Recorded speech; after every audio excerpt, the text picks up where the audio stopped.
Nice. Alright guys, welcome back to the channel, and we are in the Civic today. A couple of you guys have asked if I would do sort of a review on this double den that we put in the car a couple videos ago.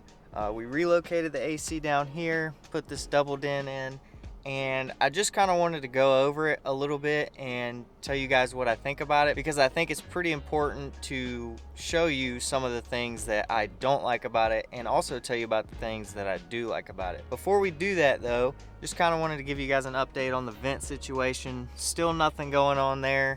I'm about to leave and head out of town for 2 weeks, so won't really have the time to do that. And also just kind of wanted to update you on the climate control situation. It's been working good. Everything works exactly like it should. All of the adjustments work. AC still works. The only thing, and I believe I mentioned it in the video, but the only thing is this is a little bit hard to adjust in the middle, but it's working out good. Everything works exactly like it should. The only thing that kind of sucks is when you have a cup in the cup holder, you can't really adjust anything other than turning on and off the AC, which at that point you should already have it on, but you have to take the cup out, flip this down, then you can make your adjustments. Anyways, the swap, everything's working good, working exactly like it should. Now let's talk about this radio. So this radio, I believe I paid $175 for, and in my opinion, for the price that I paid, I think it's well worth it. Now, here's the thing that I absolutely hate about it, and you guys can probably see it right now. There's just an absolutely insane amount of glare. Like right here is about where my head sits, and you can already tell, I mean, the glare takes up half the screen. You can't really see it unless you're directly in front of it, and even then there's still some sort of weird like haziness coming from the top.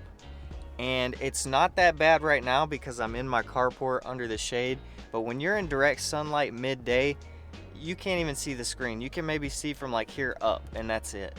So I think that's because, first of all, the angle of the radio, it's not flat, it's kind of pointed up like that.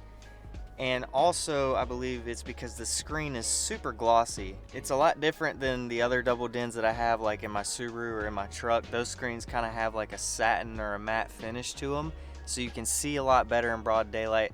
Also, in the Subaru, the radio is way down here, so the sunlight's not even really reaching it. But I'm thinking if I were to tint the car, because obviously we're fishbowling it, I don't have any tint on this car. I'm thinking if I put tint on the car and maybe get some sort of anti-glare screen protector to put it on there, I think it will fix it. So eventually in the future, I'm gonna do that, and then I will give you guys an update on that as well. But that's really my only pet peeve about it. That's the only thing I don't like about it. Other than that, everything works good. I don't really use this screen too much because I use the CarPlay, but I'll go ahead and show you guys the CarPlay. To use that, I've got my USB routed up through the cup holder right there. You have to plug in whichever cord you have, iPhone, Android, whatever. Me personally, I'm an iPhone user, so I use CarPlay, but I'm gonna go ahead and get it set up and I'll show you guys that. To set up CarPlay, first you have to plug your phone in.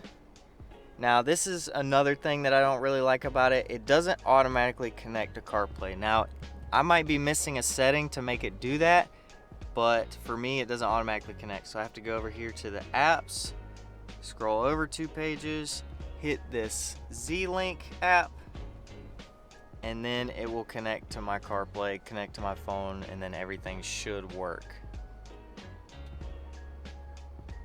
Got the CarPlay right there. We got the CarPlay connected. Map shows up. If you click down here, it will pull up map and then song, whatever you're listening to. Easy enough, right? So you plug it in, you got your map, you got your song.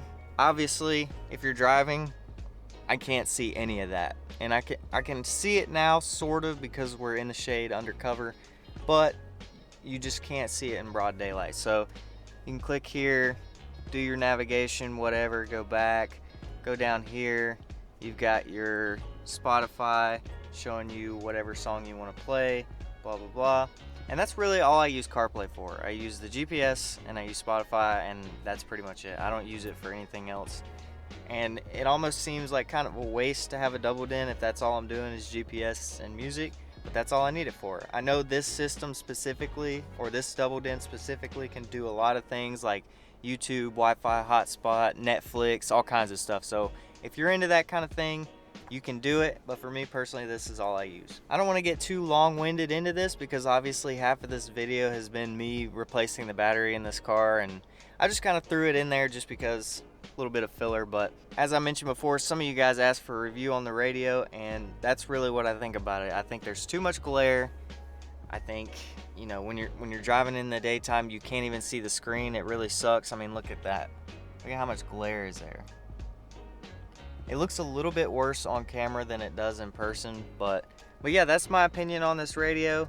$175, should you do it? I think so. I think it's worth it, but I also know that there is a better version of this.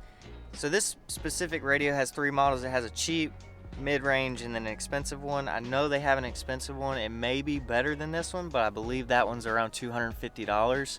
So if you wanted to try the expensive one, go ahead and give that a shot. But if you want the mid-range one like I have, it works perfect. You just can't see it in the daytime. So there you go, guys. That's what I think about the radio.